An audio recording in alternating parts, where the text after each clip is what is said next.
எனக்கு இப்பதே தெரியும். நான் தான் வந்து சொல்றேன். வைங்க.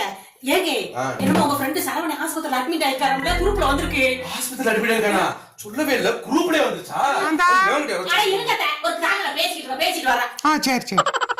ஏங்க யார் கூப்பிட்டு இருக்கீங்க? அவனுக்கு தான் கூப்பிடுவாங்க. அட கூறுகட்ட மாதிரி பேசாம ஒரு சரவண அட்மிட் ஆனவர் எப்படி பேசுவார்? ஒரு பொண்டாட்டி கூப்பிடுங்க. பொண்டாட்டி நம்பர் என்கிட்ட இல்லையே. ஏங்க ஊர்ல இருக்கவங்க பொண்டாட்டி நம்பர்லாம் உங்கள்ட்ட இருக்குன்னு எங்களுக்கு தெரியும். ரொம்ப நடிக்காம கூப்பிடுங்க.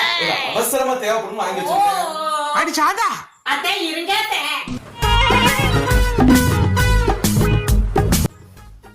ஹலோ ஏமா, என்னமாச்சு சரவணனுக்கு?